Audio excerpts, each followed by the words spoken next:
Hello guys, my name is Levi, and I had huge dreams of having a loving family. Since I grew up in foster care, having a family meant everything to me.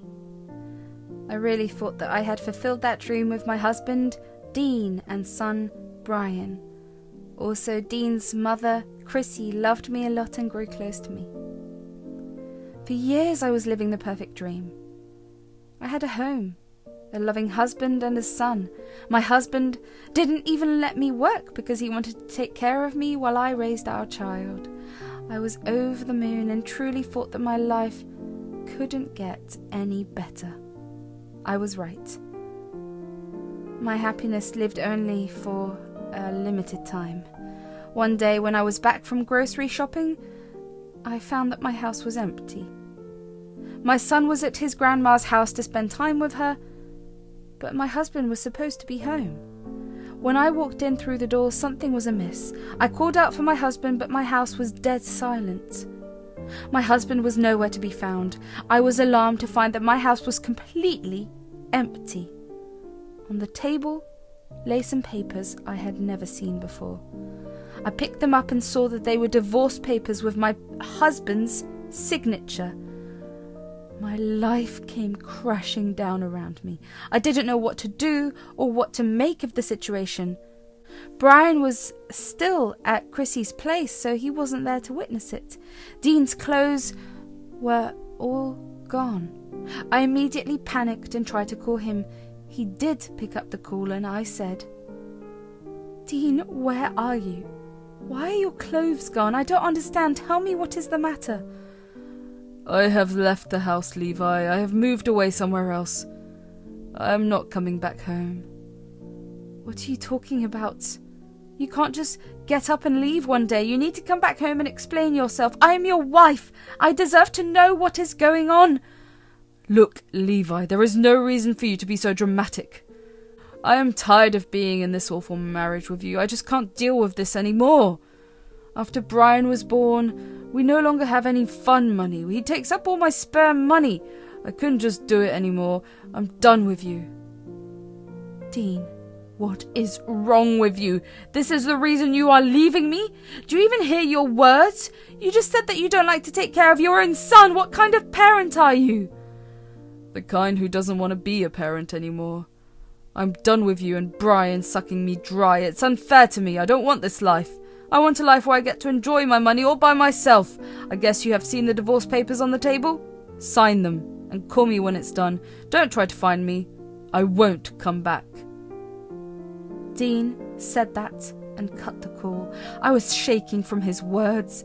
I seriously had no idea what to do. The man I loved for 15 years decided to just up and leave. I meant nothing to him anymore. Our son meant nothing to him anymore. All he wanted to do was to live alone and not look after anyone. Me and Brian, his own family, had become a burden to him. I was hysterical and crying like a lunatic.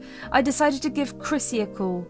I knew she would try to reason with Dean. I said, "Chrissy, Dean has left me. He's packed his suitcase and just left. None of his things are in the house. He's only left divorce papers on the tables. I don't know what to do." "What the hell are you talking about, Levi? Where did he go? Did you try to call him?" "Yes, I called him a few minutes ago. He picked up and said some horrible things, Chrissy." I told Chrissy everything that Dean had told me. She listened to me very patiently, and I could tell that she was shocked herself. I mean, which mother would like to hear that her son has abandoned his family? Chrissy was fuming and started to cuss out Dean in a low voice. When I was done telling her everything, she said, "I will see what I can do, Levi. But the question is, do you want to stay with a horrible man like this?" "I don't think I have an option, Chrissy. I haven't worked in years since Dean didn't want me to. And we have a huge debt pending. Plus, there is Brian to think about. If I divorce Levi, who will take care of everything?" "You can get alimony and child support from Dean. That won't be a problem, but I highly doubt he's going to follow through with that. I'll try to find him, Levi. Let me see if I can get him to have some sense."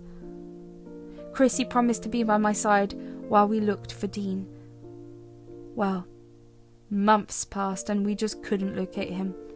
He was constantly changing jobs and moving cities. He worked in construction, so it was easy for him. The only communication I had with him was through calls. Even there, he only demanded a divorce and wanted nothing to do with Brian. He had already signed the papers he left, so all he needed was my signature. I begged and pleaded for him to return home. I said, "Dean, don't do this to us. Please come back home.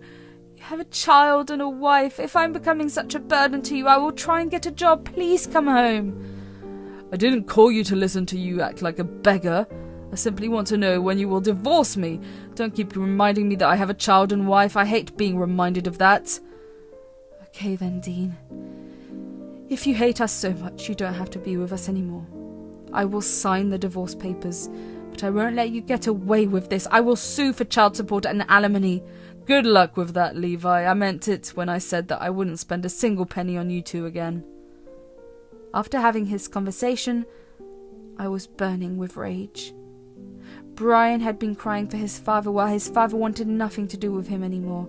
My heart hurt more for my poor son than me. At that moment I knew that begging Dean to come back would be a joke for me. I no longer wanted to do that. I wanted to sue him for all he was worth. Dean was way smarter than me. Our divorce petition went to court, but Dean never showed up. After a while, the judge granted us a default divorce. They couldn't locate Dean, so child support and alimony were out of the question. In fact, the problem was that the court didn't grant me custody of Brian either. I was an unemployed mum with no place to stay. I was about to lose my house in a few days since I couldn't pay the rent from my savings anymore, so I was forced to sign over custody of Brian to Chrissy. She said, "Listen to me, Levi. You don't have the money or energy to fight CPS right now. Anything you will do will only end up wasting your money. You need to get back on your feet and find a job.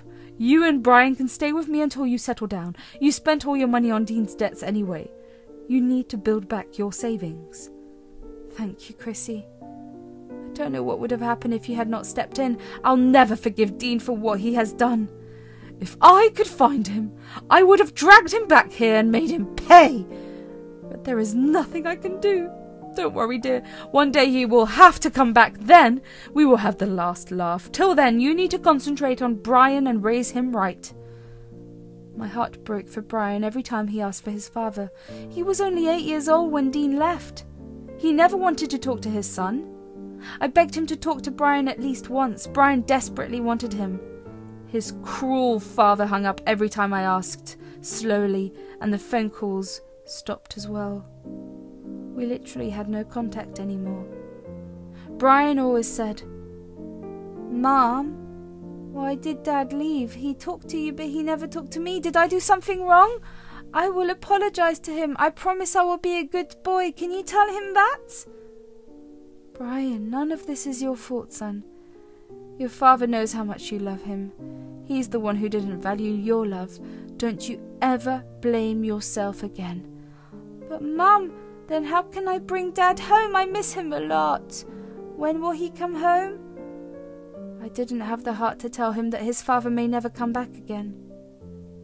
I was struggling at my minimum wage job to try and provide for Brian. Chrissy had plenty of money, but I wanted to be responsible for Brian. I didn't want him to think that he could throw his responsibilities on someone else and leave like his father did. So I worked hard to give him the life I wanted. It was through this hard work that I managed to put Brian in therapy. My little boy was doing much better after that. Chrissy's contribution also cannot be counted in words. She's more like a mother to me than anyone else. I grew up in a terrible foster home, so I never knew a mother's love. Chrissy filled that void in my life. She also became my rock. But there was one thing that always left me confused. When I had already made a good career as a receptionist, I wanted Chrissy to give me back Brian's custody. I said, "Chrissy, you have already done a lot for Brian. You don't need to do anything else anymore. I'm not as rich as you, but I earn decently now. I can take over Brian's responsibilities. Why don't we go back to court and sign over his custody? Absolutely not, Levi. Look, I understand that as a mother you want to look after your son. I'm very impressed to see how far you have come. I'm very proud of you.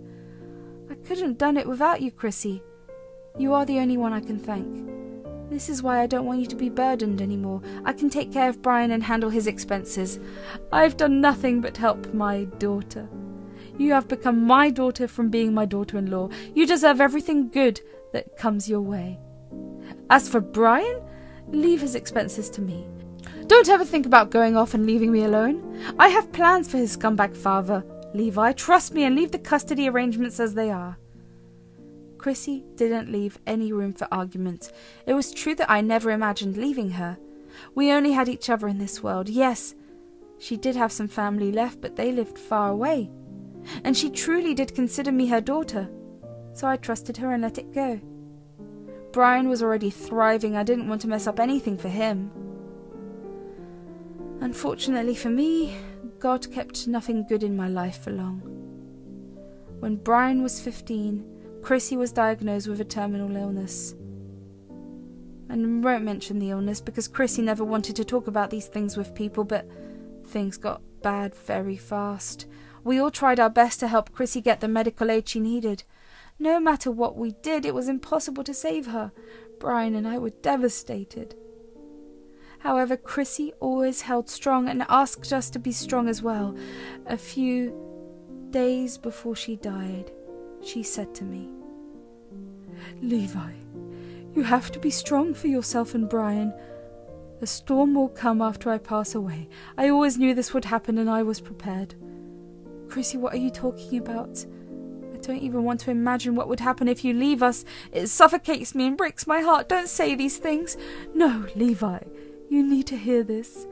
I know for a fact that Dean will show up after I die. You need to listen to me if you want to be able to face him. I've been preparing everything, Levi. Today, I will tell you all the plans I made for the last 8 years. Yes, it had been 7 years since Dean had left us and went missing. He never called or even texted after I told him about the divorce. He was always moving from one place to another, so it was hard to track him down. At one point, I had almost stopped thinking of him. But Chrissy never did. She had not forgiven him for abandoning us, and neither did I. So when Chrissy told us what she had planned all along, I was thrilled. Dean would never see what hit him. Chrissy passed away just a year after her diagnosis. We were devastated. I lost the only parent I had found in this life. Brian was also equally devastated. I had a hard time consoling him and myself. I felt like I was thrown back 8 years in time when Dean had left me. Only now, the pain was much worse. I had lost someone who loved me just as much as I loved her. Chrissy was right about Dean. He did show up at the funeral. The funeral which he didn't even help to organize. Me and Brian noticed him right away. He said, "What is that man doing here, Mum? Tell him to leave. I can't stand seeing him here. He not only abandoned us, but also Chrissy as well. He doesn't deserve to be here." "Son, don't get riled up. He's not worthy of your energy. Besides, it's good that he came. Me and Chrissy expected him to be here today. Let him stay. He'll get his just desserts today." "Are you planning something, Mum? You need to tell me about it." "No, son. It was Chrissy who planned it all. I only added the finishing touches. Now it's time for me to see the plan work like Chrissy had imagined." After the service was over, Dean approached me in front of everyone. I guess he ignored the way the people were staring at him. Yes, they looked shocked and disgusted. Everyone knew the truth. Dean didn't care what they thought of him. He had only one thing in mind. He said, "Fancy seeing you here, Levi. I thought you would stop contact with my mother once we were divorced. I should have seen it coming. She did like you a lot. I can see Brian as well. He looks like you. It just makes me feel even better about leaving. That child doesn't even look like me." "Don't talk about Brian. You already told us that we mean nothing to you. Why the hell are you here anyway? What made you show your face here after 8 frickin' years?" "Don't be so dramatic, Levi. My mother has just passed away. I should be at her funeral. I am her son. Don't make me laugh at a funeral, Dean. If your love for Chrissy was so deep, you would have at least given her a call in the last 8 years. Tell me the real reason why you are here. Well, I'm here for my inheritance, of course. My mother didn't have a lot as I would have liked, but she did have some assets. Since I am her only heir, I've come to collect it. I looked at Dean's confident expression and literally started to laugh in his face. Dean looked very confused and embarrassed by my reaction. He said, "What are you laughing about, Levi? I only spoke the truth. I am the sole heir to my mother's estate. My inheritance is well deserved since I was her one and only son. You know I've bought an apartment nearby so that I can manage my mum's estate from here. Guess you will see more of me now." You have a lot of confidence in your status as a son, especially since you didn't even come to see your mother when she was dying. Anyway, if you think you have a big inheritance, you are wrong. What do you mean, Levi? Don't make jokes on this. You know jokes on money matters piss me off. Why would I joke about this, Dean? You are right, though. Chrissy did leave you an inheritance. It's a total of $1 and a lawsuit. Meanwhile, the rest of her estate has been given to Brian. No. You're lying. This can't be the truth. I can't get $1 as my inheritance. Chrissy's executor is right here, Dean. Why don't you go and ask him? He has the papers and everything, you know. Dean stormed off to the executor and demanded to see the will Chrissy had left. When he read through all the documents, Dean couldn't believe his eyes. He was shaking with anger and looked really pale. He walked up to me and said, You are responsible for this. You must have brainwashed my mother into signing away the property to Brian. He's a child and doesn't deserve anything. I deserve the whole inheritance. Chrissy was your mother, Dean. You should know that she is not someone that I or you can manipulate. As for Brian, he may be a child, but he's the other heir of Chrissy's estate. When you left us, Chrissy became Brian's guardian, so he has full claim over her assets. As for the lawsuit, Chrissy has sued you for the years of missed child support payments that you didn't make. No. This can't be happening. There is no way you can get money out of me. I came here to get my inheritance. I didn't come here to lose my money. I don't even consider Brian my son. Well, guess what, Dean? It doesn't matter. You are his father and owe Chrissy child support money.